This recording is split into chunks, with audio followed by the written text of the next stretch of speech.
Julia and her family, her husband Tom, son Ben, and daughter Cassie were enjoying a peaceful day on their boat. Julia decided to swim, embracing the refreshing waves. However, her peace turned to panic when an unseen current pulled her away. Calling for help, she was rescued by Tom, who dove in and brought her back to safety. Shaken, she described an eerie sensation of being dragged under. That evening, they celebrated Ben's birthday. Laughter filled the air until strange noises drew them to the deck, where a massive pod of whales surrounded the boat.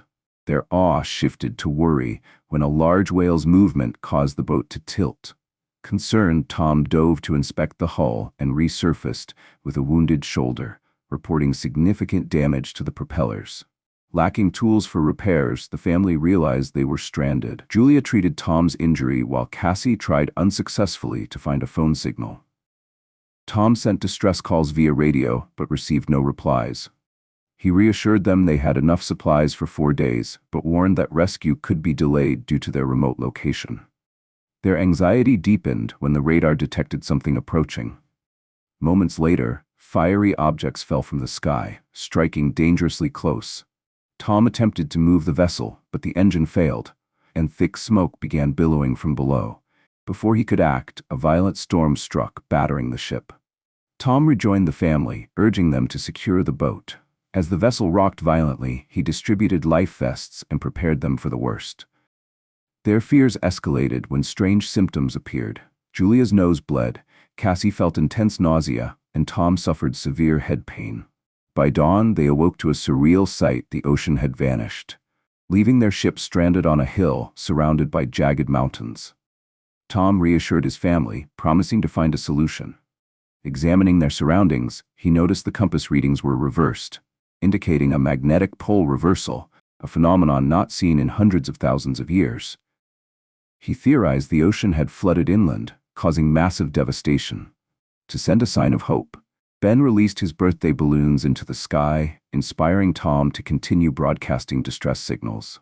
Eventually, a man named Now responded. An oceanographer, Now had survived in a submarine after the disaster.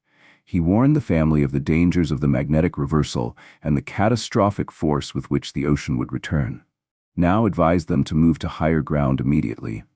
Offering his submarine as a refuge, Now explained it could only accommodate 2 people, suggesting Cassie and Ben join him. Sharing his location, he promised to guide them via radio. Tom calculated it would take 3 days to reach Now and urged his family to rest before their journey. On the morning of their departure, a man appeared near the boat with a dog. Approaching cautiously, Tom offered him water, but the man suddenly attacked and fatally stabbed him.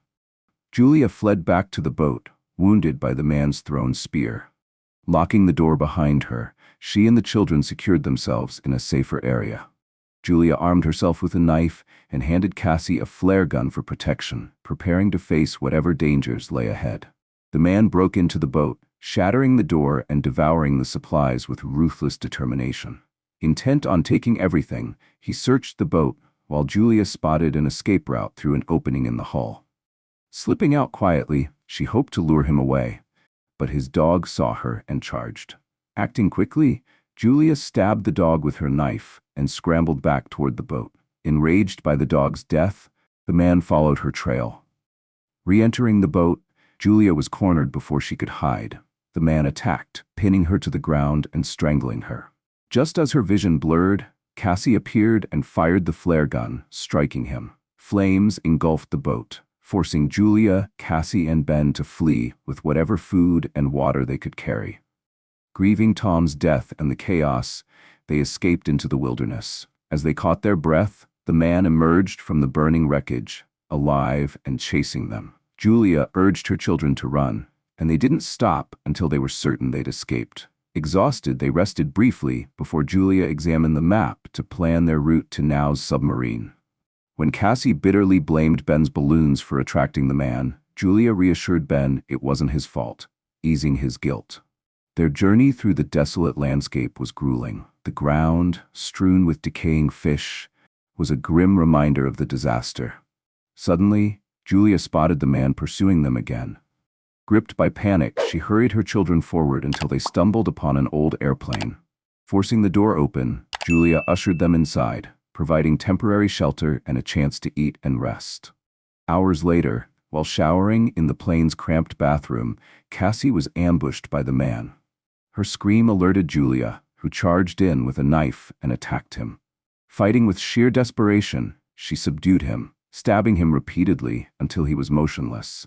Shaking, Julia ensured Cassie was unharmed, and they secured the doors before resting.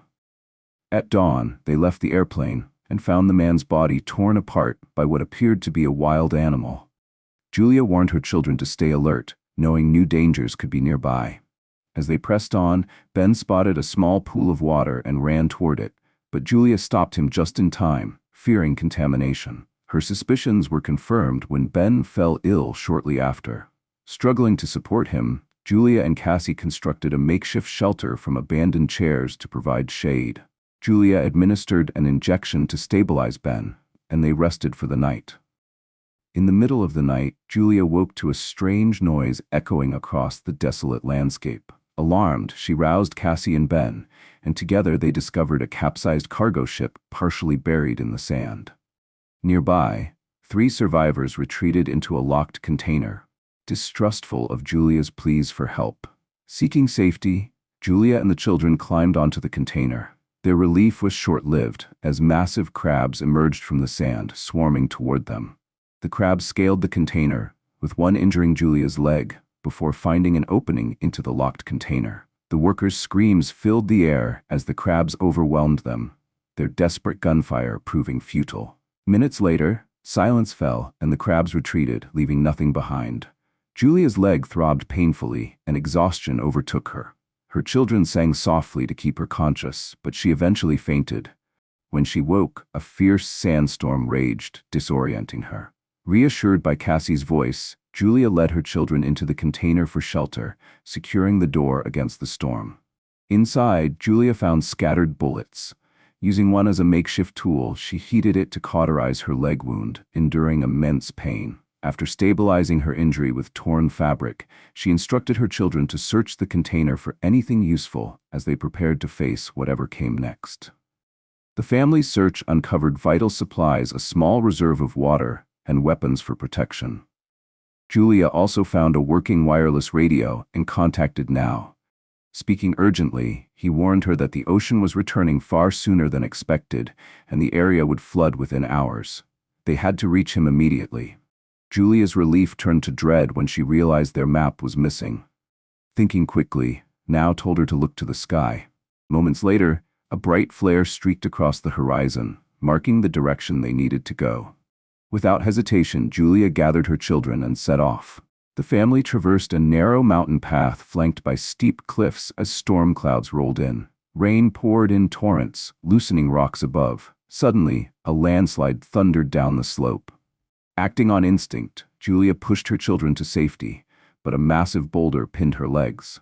Another falling rock created a barrier, separating her from Cassie and Ben. Cassie screamed for Julia to free herself, but the situation was hopeless. Fighting through pain, Julia urged her daughter to take Ben and continue to the submarine. Cassie refused, tears streaming, but Julia insisted. Reluctantly, Cassie grabbed Ben's hand and guided him down the treacherous path. Battling debris and rain, they reached the submarine. Cassie banged on the glass, calling for Now, but no answer came. She spotted him slumped against the submarine, bleeding from wounds likely caused by crabs. With his last strength, he warned that the ocean's return was imminent, leaving them only minutes. Despite the urgency, Cassie refused to abandon her mother. On the mountain, Julia's condition worsened as she noticed a swarm of crabs advancing. She grabbed her gun and fired until the bullets ran out, picking off as many as she could.